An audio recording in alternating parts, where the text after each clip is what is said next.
Hello and welcome to this YouTube video for Abrsm Grade 3 Violin. This is C3, Relaxing in Real. I'll begin by doing a slow performance and please join in. I will try and keep you in time and in tune, and you should get used to the idea of playing from beginning to end. That way, just hang on to the recording and keep going with the recording. That should help you. Now, I will then discuss the finer points of the music in order to get you as many marks as possible. And then I'll do a performance with the piano, which is a pre-recorded piano accompaniment. So here it goes. This is the slow version. And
right. Now, if we look at the beginning, this is a bossa nova, slightly jazzy sort of piece. And if we look at the phrasing in the first bar, if I stress the open E, that's probably not going to wake the audience up. If I stress the F sharp and do this, it's going to sound jazzier. So try to be creative in your approach to this piece. Try and find places where you can make it a bit more exciting. For instance, if I carry on into the second bar and make the last note in the bar a little bit stressed, then we can make the whole thing sound a little bit jazzier.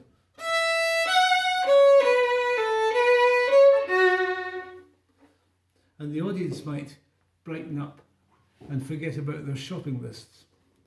So, if we then think about our counting, in the second bar and the fourth bar, we have to count the rest and try and be accurate.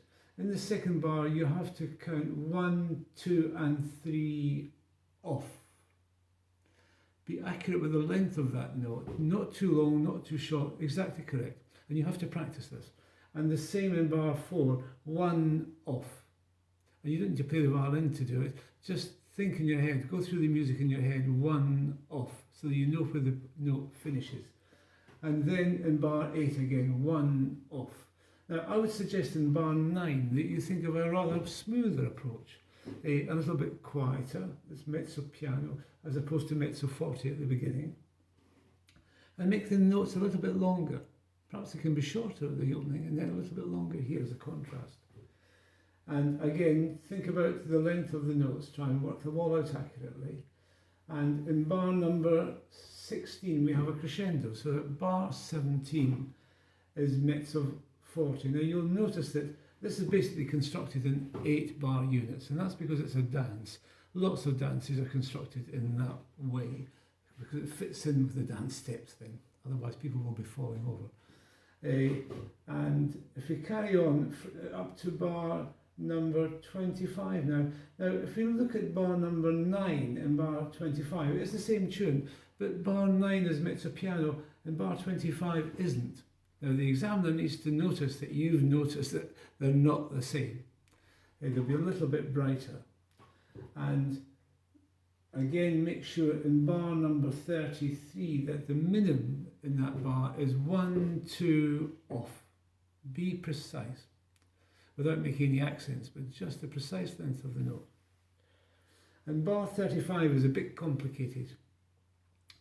It's pluck, 2, 3, pluck, pluck. So you have to count 1, 2, 3, and 4, 1.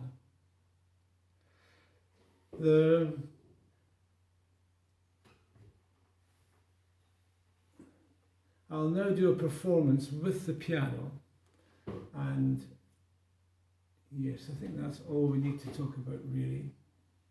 Here it goes with the piano.